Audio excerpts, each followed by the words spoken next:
Coucou mes petits loups. Alors si vous voulez voir comment j'ai fait ce magnifique œuf, eh bien c'est tout de suite, ne zappez pas.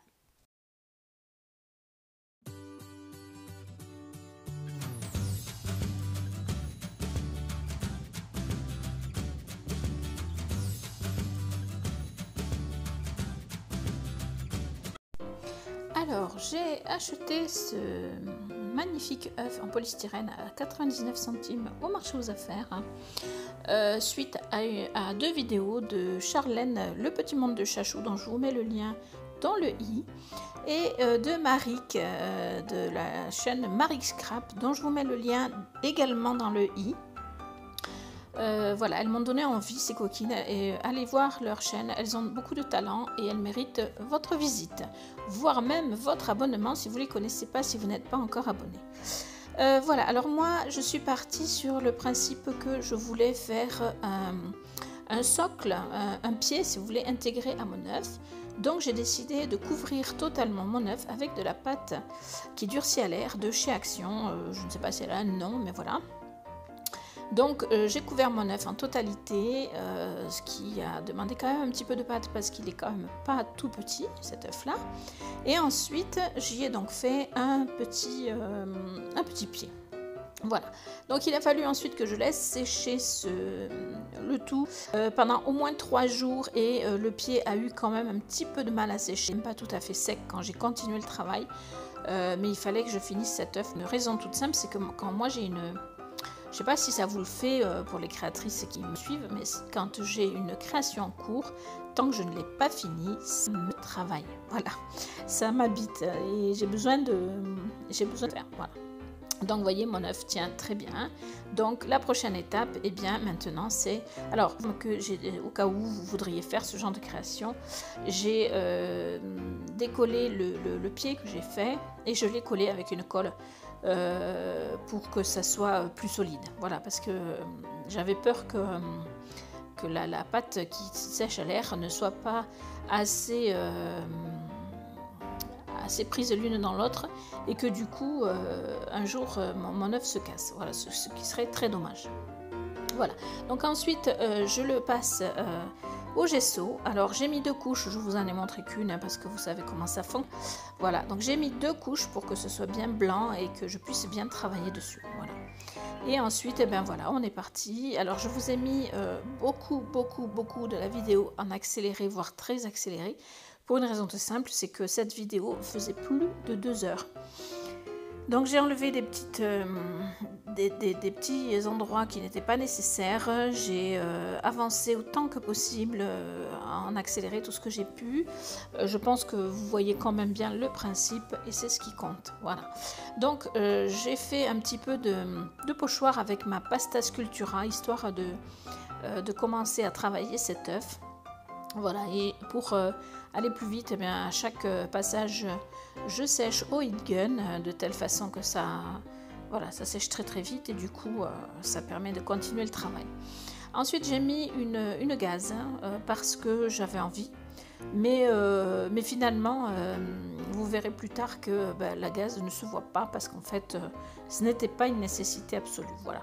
Mais ce n'est pas grave, hein, on part sur quelque chose. Quand on fait une création, on part sans trop savoir ce que ça va donner et sans trop savoir quoi faire. Et donc voilà, on part avec une idée, puis on finit souvent sur autre chose. Voilà. Donc après cette gaze, vous allez voir que je vais récupérer dans une petite poche des moulages que j'ai eu fait dans un moule Stamperia que j'ai acheté chez Ninon de la boutique Horizon Créatif. Je vous mets dans le i la chaîne Horizon Créatif parce que c'est une chaîne super et où il y a des tutos également, donc c'est très intéressant. Donc n'hésitez pas également à aller voir cette chaîne. Donc j'avais fait des moulages Stamperia, c'était mon premier moulage avec de la pasta sculptura, mais j'avais pas mis assez de pâte et du coup le démoulage a été un petit peu en plusieurs morceaux, on va dire. C'était mon premier moulage, donc c'était voilà, c'était un essai. Depuis j'ai mieux réussi mes moulages, mais voilà. Donc ceux-là, j'ai pas voulu les jeter, je voulais les garder, donc j'ai récupéré là des petits bouts. Alors il y a des bouts de chaîne, il y a des rouages, voilà tout ça que j'ai donc séparé et que j'ai collé un petit peu partout sur mon œuf. Voilà pour l'habiller un petit peu, pour le rendre sympa. Donc c'est ce que vous êtes en train de voir et ensuite j'ai repassé du gesso pour que non pas que les morceaux que j'ai mis ne soient pas blancs, mais c'est pour avoir comment dirais-je, une matière identique partout, parce que quand vous n'avez pas la même matière partout, il se peut après qu'il y ait des différences de couleurs quand vous travaillez avec les couleurs. Donc c'était uniquement pour ça que j'ai repassé du gesso. Ça uniformisait le tout, donc c'est quand même intéressant. Voilà. Et une fois que j'ai passé mon gesso donc, sur ces petits morceaux, eh bien, j'ai commencé à travailler avec des couleurs. Donc vous allez voir que j'ai travaillé avec de la Distress Oxide argentée. C'est la seule que j'ai. C'est un spray donc que j'ai. C'est le seul que j'ai en spray. Je n'ai pas de cette encre là. Je n'ai que celui-là parce que je l'avais essayé pour tester. Donc ça y est, c'est fait, j'ai testé. Cette couleur est sublime, vraiment. C'est vraiment... la couleur argentée a vraiment un rendu extraordinaire. Hein. Donc je vous conseille de vous pencher sur les Distress Oxide en spray parce que c'est vraiment top. Et puis après je vais mettre aussi des pigments Lindy's. Alors je ne me souviens pas des couleurs, du nom des couleurs parce que c'est toujours des noms un petit peu compliqués. Il y en a une, c'est rouge cuivré. Même si c'est pas le nom exact, mais c'est ce que ça donne comme couleur. Et il y en a un autre, alors par contre j'ai cru qu'il y aurait des petites touches de bleu, et puis non, il n'y a pas de petites touches de bleu, donc je ne sais pas trop ce que ça a donné comme couleur, mais en tout cas, rien que la Distress Oxide Spray argenté et le pigment rouge cuivré, ça donne un très très bon résultat. L'autre également, c'est sympa. Et puis je finirai avec un petit peu de Magical jaune. Voilà, pour donner des petits tons de jaune, pour une raison très simple, c'est que j'ai dans l'idée de mettre un petit oiseau dessus, comme vous l'avez vu lors de la présentation de cet œuf terminé. Et donc j'ai dans l'idée de mettre cet oiseau, et je me dis qu'il faudrait quand même que j'ai quelques petites touches de jaune sur l'œuf pour que ça rappelle l'oiseau, sinon l'oiseau va un petit peu sembler bizarre sur cet œuf. Voilà. Donc voilà que je vais travailler. Et quand j'aurai fini cette partie-là, eh bien sur la gaze, je vais venir installer des fleurs. Des fleurs, peu importe les couleurs. Alors là, ce sont des fleurs blanches, crème et jaune. Mais ce n'est pas grave puisque une fois que je les aurai installées, je pourrai mettre du gesso. Alors je vais vous laisser regarder un petit peu tout ça, puis je vous retrouve un peu plus tard pour la suite.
Voilà, alors j'ai fini mes fleurs que je vous montre et j'ai rajouté au milieu des fleurs, dans certains endroits où il y avait des petits vides, plutôt que de forcer les fleurs, j'ai rajouté des perles. Je ne sais pas trop la taille, mais elles sont pas toutes petites quand même. Voilà, j'ai trouvé que ça faisait plutôt sympa de mettre des perles au milieu des fleurs. Et franchement, je trouve que le rendu est plutôt sympa. Alors maintenant, je vais mettre du fil de fer qui est un accordéon. Je ne sais pas si on dit accordéon, oui sans doute. Qui m'a été livré dans un sachet de fleurs que j'avais acheté sur la boutique Horizon Créatif. Voilà, et donc je trouve l'idée sympa d'en mettre comme ça. J'en ai mis aussi sur d'autres créations que j'ai fait avec des fleurs. Voilà, donc j'en ai mis 2. Et maintenant, je vais passer mon gesso pour uniformiser une nouvelle fois le support de ces fleurs avant de les travailler avec de nouveau les mêmes pigments et la même Distress Oxide argenté. Voilà. Donc je vous laisse à nouveau regarder, je vous retrouve après pour la fin.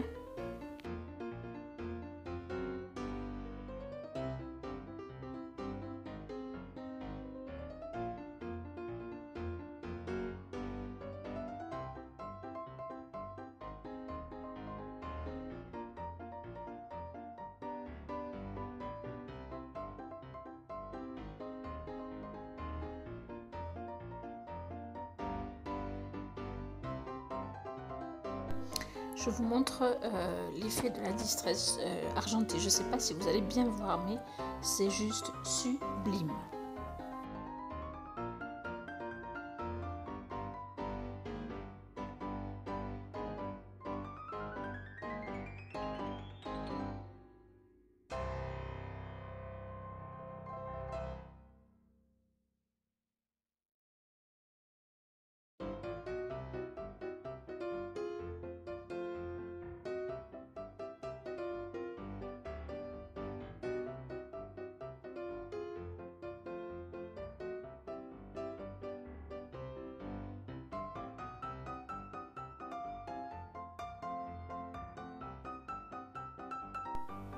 Voilà, alors je viens maintenant positionner et coller mon petit oiseau jaune une fois que j'ai terminé donc avec tous mes pigments et mon Magicol.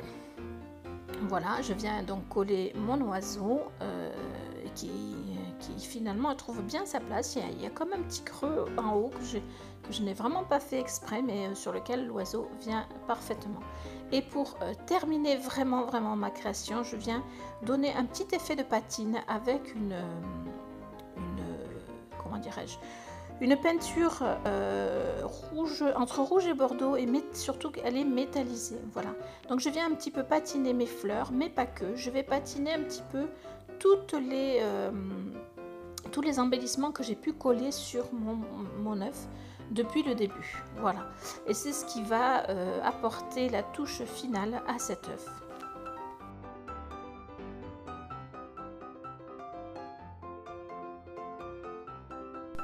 Voilà donc mon œuf terminé. Alors je vais vous le montrer différemment et de plus près, vous allez admirer. C'est pas parce que c'est moi qui l'ai fait. Alors par contre, regardez pas mes doigts parce qu'ils sont vraiment dégueux, mais c'est normal, hein, ils ont tous les produits qui sont partis après, vous inquiétez pas. Voilà, cet œuf est vraiment quelque chose que j'aime beaucoup. Voilà, vous me donnerez vos avis. J'essaie de vous le montrer dans tous les sens. Vous voyez un petit peu tous les embellissements que j'ai pu coller, parce que c'est vrai que pendant le tuto, c'est difficile de vous montrer tous